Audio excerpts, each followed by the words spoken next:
Hello, नमस्कार, आदाब, सत श्री अकाल और अस्सलाम वालेकुम। मैं हूं मोहम्मद अहमद काज़मी, लेकर आया हूं खास फ्राइडे का प्रोग्राम साउथ एशिया पर नजर सैयद अली मुश्तबा के साथ। सैयद अली मुश्तबा साहब सीनियर जर्नलिस्ट हैं और चेन्नई में रहते हैं, लेकिन आजकल वो अपने वतन बिहार में आए हुए हैं। बिहार में उनका वतन माने गांव है, शेखपुरा जिले में। आज वो अपने रिलेशन में गया शहर में है। ये गया वही जगह है जहां से 10 किलोमीटर दूर बोध गया है, जहां राजा सिद्धार्थ महात्मा बुद्ध बने थे ज्ञान प्राप्ति के साथ। तो ये बहुत ही हिस्टोरिकल जगह है, वहां पर आज वो मौजूद हैं, उनसे हम बात करेंगे। आज जो बड़ी खबरें हैं वो ये कि अमेरिका के राष्ट्रपति जो बाइडन नई दिल्ली पहुंच गए हैं और उनकी और भारत के प्रधानमंत्री नरेंद्र मोदी की बायलैटरल मीटिंगें हो रही हैं और उसके साथ साथ बहुत कुछ हो रहा है। अभी G20 शुरू ही हो रहा है। जब आप ये वीडियो देखेंगे तो G20 शुरू हो चुकेगा। अब क्या कुछ है भारत और अमेरिका के बीच, ऐसी क्या वजह है कि एक बार खबर आई कि शायद जो बाइडन नहीं आ सकेंगे, फिर खबर आई कि नहीं वो आ रहे हैं। कोरोना पॉजिटिव और नेगेटिव की एक कहानी चली थी, तो वो दिल्ली में है, उस पर हम बात करेंगे। इसके अलावा अडानी के सिलसिले में श्रीलंका की सरकार भी अब थोड़ा रुख बदल रही है। अडानी के सिलसिले में हिंडनबर्ग रिपोर्ट आ चुकी, द गार्जियन की रिपोर्ट आ चुकी, स्कैम सामने आ चुके। भारत सरकार उसके खिलाफ कुछ कार्रवाई करती हुई नजर नहीं आ रही। अब श्रीलंका ने यह कहा कि अडानी के साथ जो एग्रीमेंट हुआ था वो हम इंडिविजुअल कंपनी के साथ नहीं बल्कि भारत सरकार के साथ करना चाहते हैं। वो क्या कुछ है। उसके अलावा मालदीव में 9 सितंबर को इलेक्शन होने जा रहे हैं, वो कितना अहम है, भारत का वहां पर कितना असर है, उस पर हम बात करेंगे। और भी कुछ और इससे रिलेटेड उभर के कुछ चीजें आएंगी तो उस पर भी बात करेंगे। बहुत बहुत शुक्रिया सैयद अली मुश्तबा साहब, आप अपनी ट्रैवलिंग के दौरान भी हमें वक्त निकालते हैं हमारे लिए। उसके लिए हम बहुत शुक्रगुजार हैं। सैयद अली मुश्तबा साहब, ये बताइए कि जो बाइडन की G20 में पार्टिसिपेशन और ऑफिशियल विजिट दोनों एक साथ हो रही हैं, इसके क्या मायने हैं, आप क्या देख रहे हैं इसमें? जी काजमी साहब, बहुत शुक्रिया। मेरे सामाईन को मेरा आदाब, सत श्री अकाल और सलाम वालेकुम। मैं आज दिल्ली से ही अपनी चर्चा का विषय शुरू करता हूं और जब ये रिकॉर्डिंग हमारे सामाईन देख रहे होंगे तो उस वक्त तक जो है वो जो बाइडेन जो है वो जुमरात यानी कि बृहस्पतिवार और शुक्रवार को जो है उनका बायलैटरल मीटिंग है यहाँ पे दिल्ली में, और सैटरडे और संडे को जो है वो G20 की मीटिंग है। तो 4 दिन के लिए जो है जो बाइडेन जो है वो दिल्ली में ही रहेंगे और उनकी अपनी एटनरीज है। तो 2 दिन जो है वो तो बायलैटरल मीटिंग में चली जाएगी, जिसमें बहुत सारी संधियां होने वाली हैं। और ये संधि जो है वो जून में जब मोदी साहब गए थे वॉशिंगटन, उसी टाइम से ये मतलब जो बातें थी वो चल रही हैं। और अब इनका फाइनल जो है वो दिल्ली में आकर करके वो एक एक एजेंडा होगा, उस एजेंडे पे जो है वो हस्ताक्षर होगा, जो कि इंडिया यूएस रिलेशनशिप को और आगे लेके जाएगा और मतलब और मजबूत करेगा। तो इसमें जो जो पहली बात मैं ये कहना चाह रहा था कि अमेरिकन स्ट्रेटेजिक थिंकिंग में इंडिया इतना ऊपर है, इतना ऊपर है कि जो बाइडेन ने अपनी पर्सनल मतलब जो मशगूलियात थी, क्योंकि मिसेस जो बाइडेन जो है फर्स्ट लेडी ऑफ अमेरिका, वो कोरोना पॉजिटिव है। जो बाइडेन साहब की वाइफ है वो कोरोना पॉजिटिव है और क्वारंटाइन में है। और 2 बार जो है जो बाइडेन का टेस्ट हो चुका, वो नेगेटिव निकले और व्हाइट हाउस ने अनाउंसमेंट किया कि नहीं, जो बाइडेन साहब जा रहे हैं। तो आप समझ लीजिए कि कितना इंपॉर्टेंट ये यूएस के लिए ये मीटिंग है। अगर वो चाहते तो वो उसको मतलब अपने पर्सनल रीजन के लिए रिजेक्ट भी कर सकते थे कि नहीं, मैं तो मतलब पहले अपने फैमिली को देखूंगा, उसके बाद मैं ये करूंगा। तो इतना कहने के बाद मैं यही कहना चाह रहा हूं कि अमेरिकन स्ट्रेटेजिक थिंकिंग में इंडिया जो है अभी टॉप लेवल की पोजीशन पे है। और इसके बाद अब जो इस यहाँ पे जो संधियां होंगी वो कित कित पर संधियां होंगी। एक जो सबसे बड़ी संधि होगी वो न्यूक्लियर रिएक्टर पे होगी। अब ये नया एक न्यूक्लियर रिएक्टर प्रोजेक्ट है जो कि मतलब इंडिया और यूएस के बीच में आ रहा है। ये छोटे छोटे न्यूक्लियर प्रोजेक्ट्स हैं जो कि इंडिया लगाना चाहती है यूएस के साथ। इसमें एक चीज और मैं वाजे कर देना चाहता हूं कि ये India Indo US nuclear deal से अलग है, जो जॉर्ज बुश और मनमोहन सरकार के साथ हुई थी। जब जॉर्ज बुश आए थे और उन्होंने बहुत तेजी से, अभी तो हाथ भी नहीं मिलाया था, I want this deal to be done, ये उन्होंने कहा था मनमोहन सिंह से हाथ मिलाने से पहले। अब वो ठंडे बस्ते में चला गया, कहाँ चला गया उसके बारे में कोई जिक्र नहीं हो रही है। और वो अब तो काफी टाइम आ गया, वो 2005 2006 की बात थी। अब ये नया जो न्यूक्लियर डील आ रहा है, इसमें ये है कि ये छोटे छोटे रिएक्टर बनाएंगे, इंडिया बनाएगी विथ यूएस टेक्नोलॉजिकल हेल्प, जो कि इंडिया के एनर्जी को जो है और इनहेंस करेगी। तो एक तो बड़ा मुद्दा ये है। दूसरा जो है वो एक इंजन जो है वो हिंदुस्तान एरोनॉटिकल लिमिटेड जो बैंगलोर में है, वहां अमेरिका जो है वो अपनी टेक्नोलॉजी शेयर करेगी और मैन्युफैक्चरिंग। अब वो मेड इन इंडिया नहीं होगा, मेड इन भारत होगा। वो भारत, मोदी जी का स्लोगन था made in India, made in India, तो वो तो मालूम नहीं कहाँ चला गया। अब उसके बाद जो है वो मेड इन भारत जो है वो बनेगा इंजन यहाँ पे, लेकिन अमेरिका ने उस पर संधि की है। और वो हेलीकॉप्टर्स के लिए इंजन बना रहे हैं, कुछ छोटे छोटे जेट फाइटर के लिए भी हैं। इसके बाद जो तीसरा एजेंडा है वो एक मास्टर कोर्स जो है यूएस ऑफर कर रही है ड्रोन टेक्नोलॉजी के ऊपर इंडियन स्टूडेंट्स के लिए, जिसमें ये इंडियन स्टूडेंट जो है उसके ऊपर एनरोलमेंट करेंगे और 3 साल की नौकरी उनके लिए पक्की हो गई अमेरिका में। तो ये 1 साल का मास्टर करेंगे वहां पर और 3 साल उन्हें नौकरी करेगी। और उसके ऊपर कुछ वीजा रिजीम भी जो है वो भी रिलैक्स कर रहे हैं यूएस, इंडियन नागरिकों को भी और इंडियन जो माइग्रेंट हैं, जो यूएस माइग्रेंट करना चाह रहे हैं। तो ये सब चीजें हैं। एक और जो बहुत अहम इसमें कड़ी है कि 2 अमेरिकन कॉन्सुलेट इंडिया में खुलने वाले हैं, एक अहमदाबाद में और एक बेंगलुरु में। और उसी के रेसिप्रोकल सियाटल में जो है इंडियन कॉन्सुलेट खुलने वाले हैं। अभी उनका दूसरा जो है वो अनाउंसमेंट नहीं हुआ है। तो इसी की तरह हाँ, एक और ये है कि यूक्रेन को इंडिया और यूएस मिलके ह्यूमैनिटेरियन एड जो है वो देने वाला है, जो कि एक नई चीज है।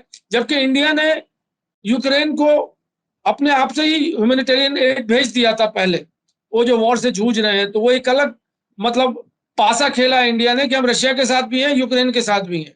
तो यूक्रेन को उन्होंने ये समझा कि मतलब ये तो मतलब पीड़ित है वॉर का, तो उसको उन्होंने भेज दिया। अब ये बिडेन साहब के साथ जो संधि होगी उसमें इंडिया और यूएस दोनों मिलके ह्यूमैनिटेरियन एड भेजेंगे वहां पे यूक्रेन को। और गौरतलब एक बात और ये है कि जो वेलेंस्की हैं यूक्रेन के जो हेड ऑफ द स्टेट है, उनको G20 में जो है इंडिया ने इनवाइट नहीं किया। ये भी समझने की चीज है कि एक तरफ तो इंडिया यूएस जो है मिल करके ह्यूमैनिटेरियन वेट कर रहे हैं, और ये G20 में करीब करीब 20 तो मुल्क हैं, 18-17 मतलब 18 लोग आएंगे। चाइना नहीं आ रही है, जीपिंग साहब उन्होंने मना कर दिया कि वो उनके अपने डोमेस्टिक प्रॉब्लम्स हैं, और रशिया ने तो पहले ही कर दिया, तो 18 मुल्क है। इसके अलावा इनवाइटीज हैं जो लगभग मिला करके 140 मुल्क हो जाते हैं। और अभी मैं बताऊं इसी हवाले से, अभी तो हम लोग इसकी बात कर रहे हैं, G20 की बात अभी फिर बाद में करेंगे हम लोग। तो जो बाइडेन के साथ जो है बहुत टाइट मतलब शेड्यूल है वो इंडिया और यूएस बायलैटरल रिलेशनशिप पे। अब ये जो है 2 दिन की जब इनकी बायलैटरल मीटिंग खत्म हो जाएगी तो एक ज्वाइंट स्टेटमेंट आएगा, उसमें ये होगा कि इन चीजों पे हमने संधि कर ली है। अब इंडिया और यूएस का जो रिलेशनशिप है ये बहुत ही इनहांस्ड लेवल पे जो है वो पहुंच गया है, और इंडिया टोटली यूएस के शिकंजे में आ गया है। एक पत्रकार की तरह से जब आप शिकंजे की बात कर रहे हैं ना, मुझे याद आ रहा था कि मनमोहन सिंह के जमाने में जो इंडिया यूएस न्यूक्लियर डील हुई थी, उसके साथ साथ एक हाइड एक्ट पर भी साइन किया गया था। हाइड एक्ट जो था वो ये बताया गया था कि उसका मतलब ये है कि जो मुल्क भी अमेरिका के साथ हाइड एक्ट को एक्सेप्ट करते हैं, साइन करते हैं, उनकी फॉरेन पॉलिसी अमेरिका की फॉरेन पॉलिसी से सिंक करेगी, उसके खिलाफ नहीं जाएगी। तो ये जो आपने कहा ना शिकंजे में फंसाने की बात, मैं इससे आगे की बात एक और कह रहा हूं कि अभी तक तो दिल्ली और 3 और बड़े शहरों में कॉन्सुलेट थे, अब 2 और शहरों में हो रहे हैं। तो ये और ज्यादा बेहतर पकड़ के लिए भी एक इंतजाम है। खैर, ये दोनों मुल्कों के ताल्लुकात हैं। अब मैं जो आना चाहता हूं वो ये कि नई दिल्ली जो है वो बिल्कुल दुल्हन की तरह से सजाई गई है और लोग इतने डरे हुए हैं कि आम जो मजदूर है वो भी या तो दिल्ली छोड़ करके चला गया है। वो ये कह रहा है कि साहब दिल्ली बंद है, मैं क्या करूंगा, चलो गांव होके आ जाता हूं। लेकिन सच्चाई ये है कि इसमें बहुत लोगों को तकलीफ भी पहुंचने वाली है। अब ऐसे में जब जिनपिंग नहीं आ रहे और ये पुतिन नहीं आ रहे, और इसके साथ साथ एक और बड़ी खबर निकल के आ रही है कि कोई जॉइंट स्टेटमेंट नहीं आ पाएगा इस G20 के बाद। तो ये हमारे जो विश्व गुरु बनने की तैयारी है इलेक्शन से पहले, उसका क्या होगा? जी, यही तो सबसे बड़ी खबर है आज के दिन कि ये जो G20 है ये फेलियर डिक्लेयर कर दिया मीडिया ने। इसको फेलियर डिक्लेयर किया। अभी तो G20 को होने में 2 दिन बचे हुए हैं, मतलब वो शनिचर और इतवार की मीटिंग है। अब इसको मैं समझाने के लिए ये समझाना चाह रहा हूं कि ये संडे से जो लेकर के थर्सडे तक ये मीटिंग चल रही थी नूह में, जहां अभी वायलेंस हुआ हिंदू मुसलमान का। वहां पे एक ITC भारत होटल है जिसमें 140 मुल्क के लोग जो हैं वहां पे रह रहे थे संडे से, और कोई 12 पैरेलल मीटिंग चल रही थी। और 12 पैरेलल मीटिंग के साथ साथ जो है वो अलग अलग एजेंडे पे लोग जो है सहमति बना रहे थे। लेकिन जो मैंने पिछले प्रोग्राम में भी आपसे कहा था कि पासा जो फंस जाएगा वो यूक्रेन पे फंसेगा, और वही हुआ। इंडिया ने 2 पैराग्राफ उसमें डाले यूक्रेन के लिए, जिसको G7 जो ममालिक है उन्होंने रिजेक्ट कर दिया। उन्होंने कहा हम इसको नहीं मानते, आपको अगर लेके आना है तो रशिया को यूक्रेन पर अग्रेसर लेके आना पड़ेगा। वॉर जो है रशिया ने स्टार्ट किया है यूक्रेन के ऊपर, और रशिया जो है वो एग्रेसर है। इंडिया वो मानने के लिए तैयार नहीं। इंडिया की वो पोजीशन, इंडिया नहीं मानती है कि रशिया ने मतलब एग्रेशन किया है। उसके अपने कैलकुलेशन है, आर्म्स डील है, उनके पेट्रोल है और व्हीट है और क्या क्या चीजें हैं जो कि इंडिया रशिया से इंपोर्ट करती है। तो इंडिया जो है वो बहुत चाह रही थी कि मैं मतलब किसी तरह से इस डिप्लोमेटिक जो ये बहुत बड़ा जिसको कहते हैं जम्बूरी हो रहा है दिल्ली में, इसको मैं सक्सेसफुल कर दूं और डिप्लोमेटिकली अपने आप को विश्व गुरु कर दूं, और थर्ड वर्ल्ड कंट्री के या डेवलपिंग नेशन की या ग्लोबल साउथ का रिप्रेजेंटेटिव बन जाऊं। ये सारी चीजें जो हैं वो अब मतलब डिफंक्ट हो गई हैं, मतलब निरस्त हो गई हैं, वो सारी चीजें खत्म हो गई हैं।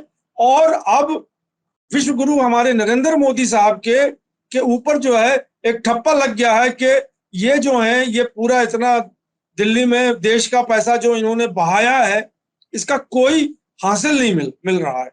अच्छा, इसका कोई हासिल नहीं मिल रहा। देखिए, हमने आपके अलावा एक काफी सीनियर जर्नलिस्ट हैं इंटरनेशनल अफेयर्स के, सईद नकवी साहब, उनका प्रोग्राम हमारे चैनल पर हर संडे में होता है। तो उन्होंने एक बात कही थी कि वेस्टर्न मीडिया यहाँ अगर पुतिन आते तो वो यूक्रेन यूक्रेन यूक्रेन शोर मचाते, और शायद उसके डर से, यानी उसकी एहतियात की वजह से पुतिन नहीं आ रहे। अब उसमें एक और चीज पेश आया कि या तो वेस्टर्न कंट्रीज ये कोशिश करते हैं कि कोई भी इंटरनेशनल कॉन्फ्रेंस हो उसमें या तो जेलेंस्की को पहुंचा दिया जाए, चाहे उधार का एक हवाई जहाज दे दिया जाए, जैसे वो सऊदी अरब भी आए थे गल्फ कंट्रीज के अरब लीग के सेशन में, और जापान भी पहुंच गए थे G7 की मीटिंग में। या तो वो उन्हें पहुंचा दिया जाए, नहीं तो यूक्रेन पर रशिया को हमलावर के तौर पर पेश कर दिया जाए जॉइंट उसमें। तो अब यहां वो हो नहीं पा रहा है। तो अब कोशिश ये रहती है, क्या आप ऐसा समझते हैं कि जितने भी इंटरनेशनल फोरम्स पर कोई मीटिंग होती है जिसका डायरेक्ट यूक्रेन से कोई ताल्लुक नहीं होता, उसके बावजूद यूक्रेन का मामला ला करके हर मीटिंग को नाकाम करने की कोशिश रहती है? नहीं, देखिए यहाँ पे इस मामले को आप इस तरह से देखें कि सारे एजेंडे के साथ पॉलिटिकल एजेंडा भी इसमें है। जो मेन G20 का एजेंडा है वो इकोनॉमिक एजेंडा है, और इकोनॉमिक बायलैटरल ट्रेड और ट्राइलैटरल ट्रेड और इकोनॉमिक कैसे हम मतलब एक दूसरे से कोऑपरेट करें चाहे ताकि एक दूसरे की जो इकोनॉमी है बढ़े आगे। तो ये मेन जो G20 का जो एजेंडा है वो मतलब इकोनॉमिक मतलब प्रोग्रेस के लिए और इकोनॉमिक एनरिचमेंट के लिए। अब इसके साथ और बहुत सारे एजेंडा हैं, एंटी करप्शन भी है, टेररिज्म भी है, जिसकी मीटिंग पैरेलल मीटिंग अभी चल रही थी शेरपाओं की।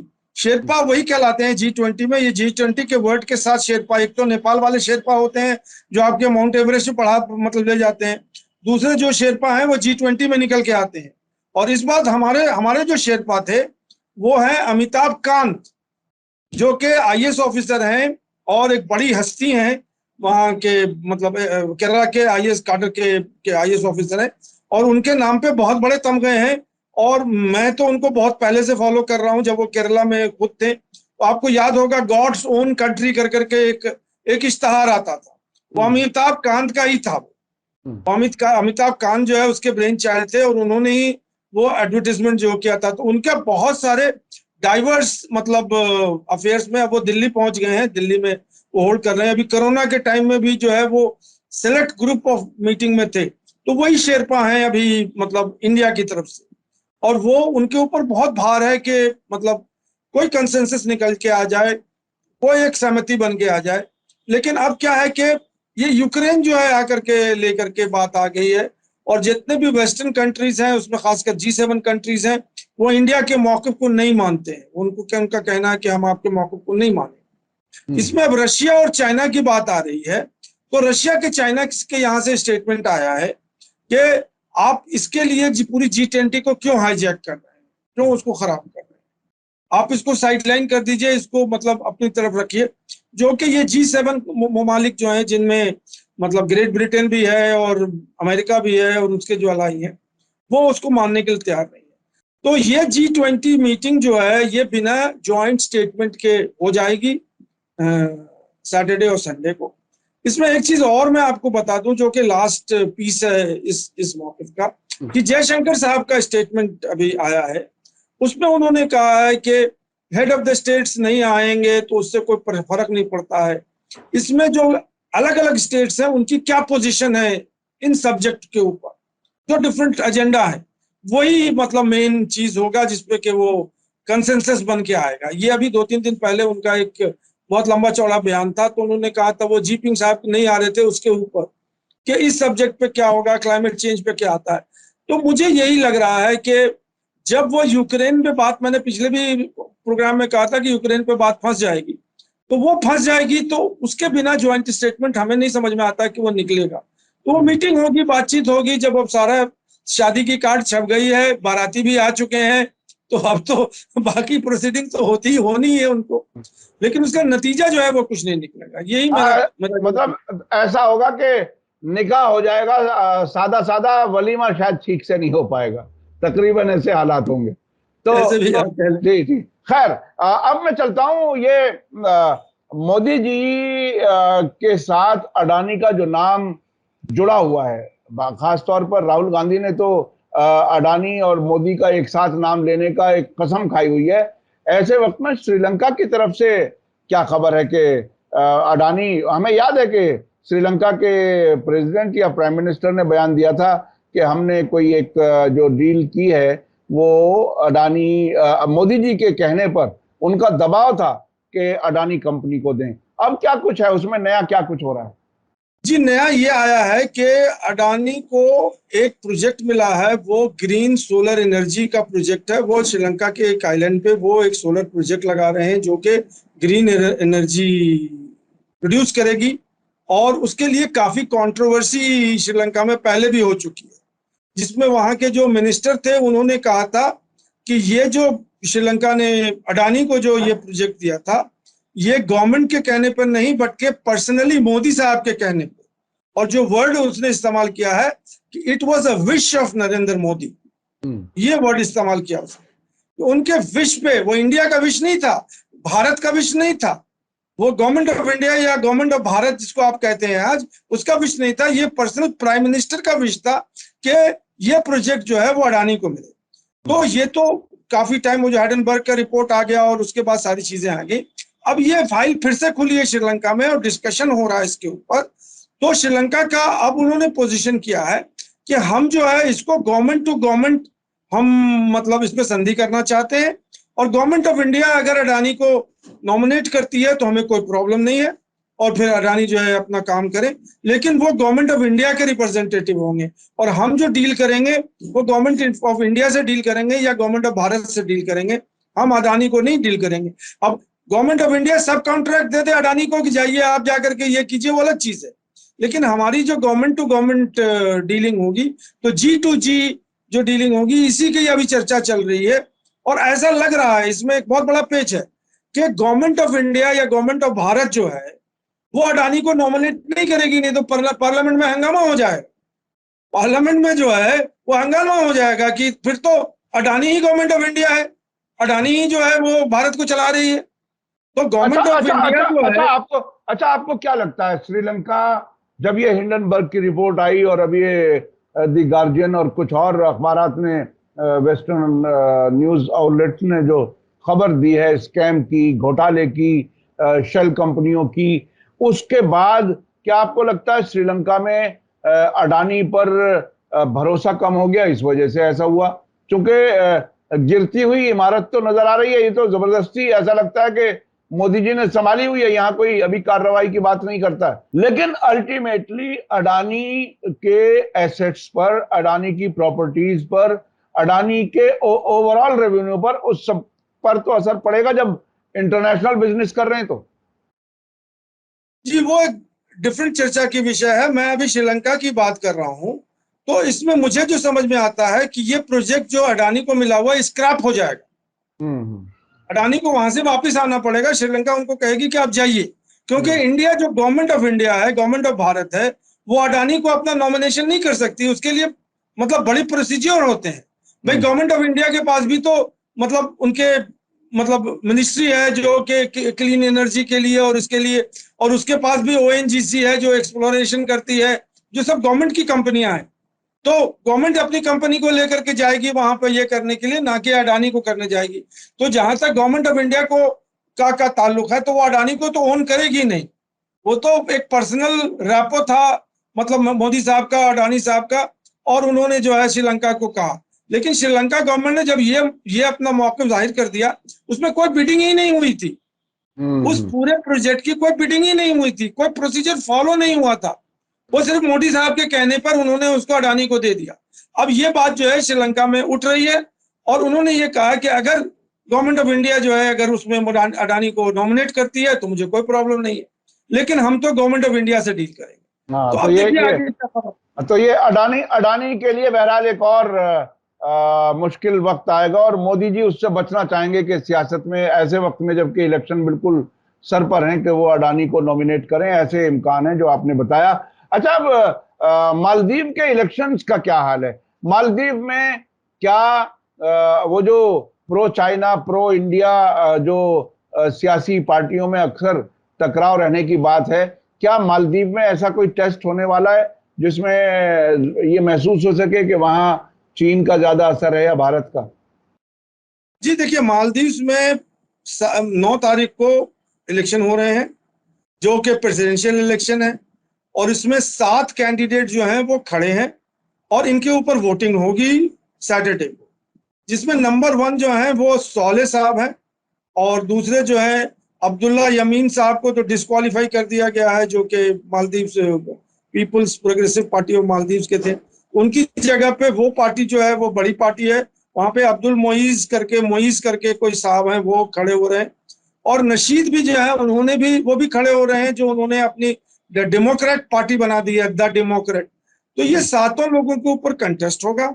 और मालदीव में जो एक चीज खास है वो ये कि अगर जो भी कैंडिडेट 50% वोट से ऊपर लेके आता है वही प्रेसिडेंट बन सकता है, और 50% से अगर नीचे किसी को वोट नहीं मिलती है तो फिर सेकंड राउंड होगा जो 30 सितंबर को होगा। और वहां के जो जानकार हैं यही कह रहे हैं कि किसी को 50% नहीं मिलेगा, कोई भी इतना पॉपुलर नहीं है मतलब मालदीव जैसा जैसा जैसा जैसा तुर्की में होता है। पिछले दिनों में तुर्की के इलेक्शन में भी यही देखा कि 50% से +1 एक वोट होना जरूरी है, तो ये कानून बहरहाल है कि 50% पर जीतेगा। तो वैसे आपको क्या लगता है, क्या भारत और चीन वाली बात जो मैं कह रहा था उसका कोई इन्फ्लुएंस का कोई नतीजा, कोई चीज ऐसी इलेक्शन के बाद सामने आएगी? ग्राउंड रिपोर्ट जो वहां से जो लोग मालदीव के जो पत्रकार लोग हैं उन्होंने ये कह रहे थे कि जो पीपल का ये है कि ना ही वो चाइना को सपोर्ट करते हैं, क्योंकि जो अब्दुल्ला यमीन है वो तो टोटली चाइनीज, और जो मोइज अभी आए हैं उनकी पार्टी वो पूरी चाइनीज कीमे में है, और वो चाहते हैं कि इंडिया से निकल के बाहर हम जो है मतलब चाइना के कीमे में चले जाएं। और उसके लिए उन्होंने एक कैंपेन भी चलाया था पिछले साल, वो कोरोना के बाद मतलब 2022 में 21 में, क्विट इंडिया, नहीं इंडिया आउट कैंपेन उन्होंने चलाया था, जिसमें उन्होंने बड़े बड़े टी शर्ट काले शर्ट पे जो लिखा हुआ था। तो वो उनका एक कैंपेन था जिसमें उन्होंने योगा कर रहे थे, कुछ लोग स्टेडियम में वहां आकर के सबको भगा दिया कि इंडिया आउट कर दीजिए। लेकिन जो मेन चीज है वो इंडिया आउट का जो जो जो मामला है, जो कि कॉमन पीपल के पास भी आ गया है, कि इंडिया ने जो है बहुत सारी अपनी मतलब जो है नेवी के पर्सनल को वहां डिप्लॉय किया हुआ है, और वो नेवी पर्सनल जो वहां डिप्लॉय किए हुए हैं वो आहिस्ता आहिस्ता बेस के फॉर्म में जा रहा है, की तरफ जा रहा है। लेकिन बजाहिर वो लोग जो है समुद्र का रिकंसनेंस करते हैं, कोई शिप अगर मतलब डेंजर हो गया तो उसको सेव करते हैं, और वो कुछ सर्वे और ये सब करते हैं। लेकिन जो पब्लिक है म्यांमार की, मालदीव की, वो नहीं चाहती है कि कोई भी कंट्री उनके मुल्क में आकर के बेस बनाए, और ये सब जो है ह्यूमैनिटेरियन और इस तरह के काम कर रहे हैं। और कुछ तादाद में जो है वो इंडियन आर्मी पर्सनल और नेवी पर्सनल, एयरफोर्स के लोग वो अभी स्टेशन हैं वहां पे मालदीव। दूसरी चीज है कि इंडिया के वर्कर जो हैं मोस्टली साउथ इंडियन ही है, वो बिहार के लोग नहीं गए हैं वहां, वो वहां के कंस्ट्रक्शन एक्टिविटी में मतलब शामिल हैं, जो कि हर जगह होती है। उसके लिए भी जो है वहां अंदर जो लोकल लोग हैं वो चाहते हैं कि इंडियन लोग जो हैं वो ज्यादा कंस्ट्रक्शन वगैरह में वो ना आए ना रहें, फिर उनकी और प्रॉब्लम। हालांकि उनको सिटीजनशिप तो मिलने वाली नहीं है, वो तो एज ए लेबर गए हैं रोड बनाने के लिए, बिल्डिंग बनाने के लिए, लेकिन उनकी तरफ से भी जो है वहां पे एक अंदर से जो है आक्रोश है कि इंडिया जो है आकर के हमारे पास हावी हो रही है। तो क्या लेकिन ये म्यांमार क्या क्या मालदीव में भी हिंदुस्तानियों को सिटीजनशिप लेने के लिए अट्रैक्ट करती है? वहां के हालात यहाँ से ज्यादा बेहतर हैं? नहीं, मालदीव में कोई सिटीजनशिप नहीं मिलती है वहां पे। वहां कोई किसी को भी, वो तो जैसे गल्फ के अंदर है ना कि हमारे वर्कर आए हैं यहाँ पे वर्क करेंगे, उनकी वर्किंग परमिट होती है, खत्म हो जाती है, फिर वापस आ जाते हैं वो। तो लेकिन ये है कि उनको इंडियन की तादाद बहुत ज्यादा है बनिस्बत के किसी और मुल्क के। अब किस मुल्क को वो प्रेफर करेंगे वो तो वही कंट्री जानती है। वो अफ्रीका से लाना चाहते हैं लेबर। तो अब जो प्रो इंडिया की जो सरकार है, या जो अभी सोले साहब की सरकार है, वो इंडिया से लेबर ले आना चाहती है। उनका ये कहना है कि ये बहुत नजदीक है, केरला वगैरह जो है वो बहुत नजदीक है मालदीव से। तो ये सब इश्यूज हैं जिसके ऊपर प्रेसिडेंशियल इलेक्शंस हो रहे हैं। अब देखिए, मैं कोई पेशेंट गोई नहीं कर सकता कि कौन आएंगे, लेकिन ज्यादातर जो वहां के लोग हैं वो यही कह रहे हैं कि सोले साहब ही जो हैं, जो प्रो इंडिया मतलब हैं, जिनकी पोजीशन है, वो Maldives democratic party of Maldives जो है वो उसके सरबराह है, उन्हीं के चांसेस हैं आने के। लेकिन मैं कोई मतलब भविष्यवाणी नहीं कर सकता। तो बहरहाल आप सब खबरों पर नजर रखते हैं, ट्रैक करते रहते हैं मुसलसल इन सारे मुल्कों का जो भारत के पड़ोसी मुल्क हैं, और उनकी खबरें एक साथ एक प्रोग्राम में आ जाती हैं। हम आपके बहुत शुक्रगुजार हैं। आपने G20 से मुताल्लिक और जो बाइडन के विजिट के बारे में भी आपने बताया। और जी, आप कुछ कहना चाह रहे हैं? जी, एक और खबर है जो आप शायद मिस कर रहे हैं, या मैं आपको नहीं बता रहा हूं, बस अगर आपके पास एक आध मिनट का टाइम है तो मुख्तसर ब्रीफ में बता दीजिए। वो है खबर पाकिस्तान से, आसिम मुनीर साहब की। जनरल आसिफ मुनीर जो कि आर्मी हेड हैं और chief of the army staff है, उन्होंने एक बहुत मतलब एक डिसीजन लिया है, और उन्होंने कराची में एक मीटिंग की थी। और ये मीटिंग हुई है 80 या 90 बिजनेस ग्रुप से, जो कि बिजनेस ग्रुप है पाकिस्तान के, उनके साथ इन्होंने मीटिंग की थी। और उस मीटिंग में वो पाकिस्तान की इकोनॉमी को सुधारने की बात कर रहे हैं, और उनसे बात की कि कैसे मतलब इन्फ्लेशन रोका जाए और कैसे जो है वहां की इकोनॉमी को सुधारा जाए, क्योंकि प्राइस राइज वहां बहुत बड़ा मसला आ गया है। इलेक्ट्रिसिटी बिल जो है बहुत बड़ा मसला है, पावर कट हो रहे हैं। तो पूरे पाकिस्तान में जो है बुहरान मचा हुआ है। पाकिस्तान में जो है पेट्रोल का प्राइस जो है वो 300 से ऊपर है, वो 300 प्लस रुपए में 1 लीटर पेट्रोल मिल रहा है। तो आसिम मुनीर साहब ने अब जो है मतलब एक आर्मी का या मिलिट्री का या सिक्योरिटी फोर्सेस का, उसका तो काम है कि अपने मुल्क की हिफाजत करे और बॉर्डर पे तैनात हो, और आर्मी का वही काम है, इसीलिए तो उसे उन्हें दिया जाता है कि अब ये इन्होंने सिविलियन काम जो है वो अपने जिम्मे ले लिया है। तो अब इस बात से पेशन गोई की जा रही है कि अब ये जियाउल हक के लाइन पे जा रहे हैं। अब ये कहां जाकर के रुकेगी ये मैं नहीं बता सकता, कि कू हो जाएगा, अब वो डिक्टेटर बन जाएंगे, मार्शल लॉ डिक्टेटर बन जाएंगे। लेकिन ये जो चीज है, मैं आपके प्रोग्राम से ये कह रहा हूं कि ये संकेत देता है कि आसिम मुनीर के तेवर जो हैं वो कुछ अच्छे नहीं है। क्योंकि अब जो है बिल्कुल बिल्कुल तकरीबन अगर नतीजे के तौर पर समझा जाए कि किसी भी तरह से एंटी अमेरिका जो हैं इमरान खान, उनकी सरकार ना बन पाए, चाहे फौज को टेक ओवर करना पड़े, ये एक तरह के इशारे हैं। अब से पहले जो इमरान खान को जेल भेजा गया है, सारी कार्रवाइयां हो रही हैं, और उससे पहले वो अपने मोस्ट पॉपुलर होना साबित कर चुके हैं। लेकिन चूंकि अमेरिका के खिलाफ वो बोलते रहे हैं हुकूमत में रहते हुए भी, बाद में भी, तो वो किसी तरह से नहीं चाहिए, चाहे फौज को ही बिठाना पड़े। ये इशारे तकरीबन पाकिस्तान से मिल रहे हैं। क्या आप मेरे इस नतीजे को, आप लगता है कि ऐसा ही तकरीबन कुछ लग रहा है?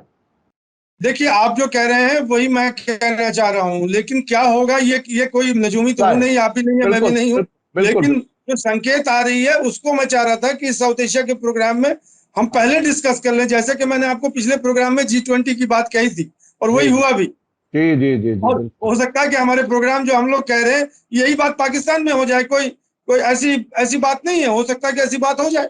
बिल्कुल तो हमारा तो काम यही है ना पत्रकारिता के, आगे जो होने वाली बात है उसको मैं, पत्रकार अपने तजर्बात के जरिए और जो इंफॉर्मेशन आती है डिफरेंट सोर्सेज से, उसको नतीजे के तौर पर अपने दर्शकों तक या पढ़ने वालों तक पहुंचाने का काम है, वही हम लोग कर रहे हैं। उसमें सैयद अली मुश्तबा साहब बहुत ही कोशिश से, मेहनत से बहुत सी खबरों पर काम करते हैं, और मुख्तलिफ मुल्कों में जो अपने दोस्त जर्नलिस्ट हैं उनसे राब्ता रखते हैं, और वो खबरें भी निकाल के लाने की कोशिश करते हैं जो मीडिया में इस प्रोग्राम से पहले नहीं आई होती हैं। बहुत बहुत शुक्रिया सैयद अली मुश्तबा साहब, आपने सफर में भी, गया में रहते हुए भी वक्त निकाला, उसके लिए हम शुक्रगुजार हैं। इसी के साथ मुझे दीजिए इजाजत। धन्यवाद, शुक्रिया।